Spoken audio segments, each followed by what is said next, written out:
matter what happens, no matter the stakes, Ultraman will be there. We're gonna do this together.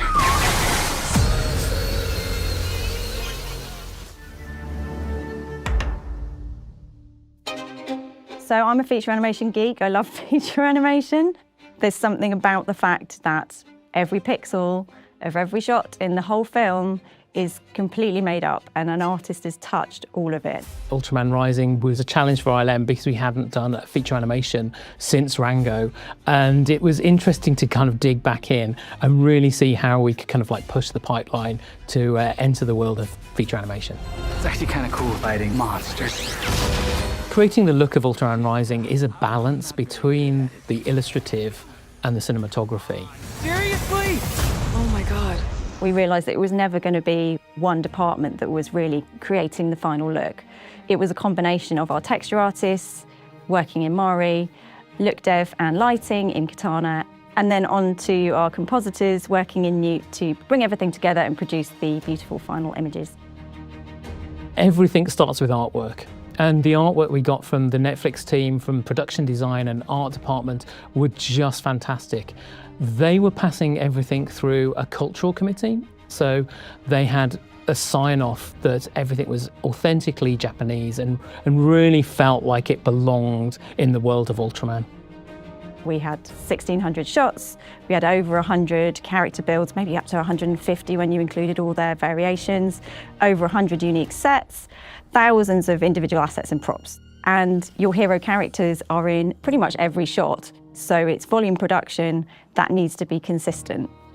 We were told from the beginning that what the directors want is not just an anime or a manga style. It's something a little bit different, a lot more stylized, just a unique mix between what everyone knows and something completely different. In manga, there is this technique where they use posterized images where they've kind of photocopied them again and again, so they kind of like simplify the detail. So using Mari, we were able to kind of utilize the ILM texture library, but then process those images in a similar way so that we could kind of really define all of the details in each sequence. Lighting was an incredibly important part of how the characters look. We needed to sculpt them with light. So went with a very defined lighting look, strong key light, core shadow, rim light. Quite often more than one rim light. Quite quickly, by giving new artists that simple recipe, keeping the lighting very simple but defined, meant that we could onboard people very quickly and get them up to speed with what we were trying to achieve. The power of Katana is that ability to abstract as much of the heavy data away from the artist as possible. It's really a bit of a powerhouse when it comes to managing scenes of the complexity we had, as well as offering opportunities for multi-shot workflows. Obviously, you can't load 10 shots worth of data into a single session in any software, but that's the kind of thing that we're able to do with Katana. It's always really easy to underestimate how much work goes into a single frame of something like Ultraman Rising. Working in Nuke allowed us to build a whole tool set to bring in all of the different aspects of the images that we were creating. We were bringing in the 3D models, we were bringing in line work that had been defined by the animation team, and all of the kind of lighting and rendering was split out into multiple layers so that we could kind of art direct every single piece of it. We had an amazing base from lighting. We would apply extra occlusion. We would enhance those rim lights that were already present and then add all the stylization after. We had these super stylized moments. Maybe they were manga-inspired or anime-inspired moments, and the whole background turns very abstract and brightly colored. And those were completely done in 2D by compositing artists in Nuke, which meant they were working in Nuke in a much more creative, free-form kind of way than they probably have ever done before.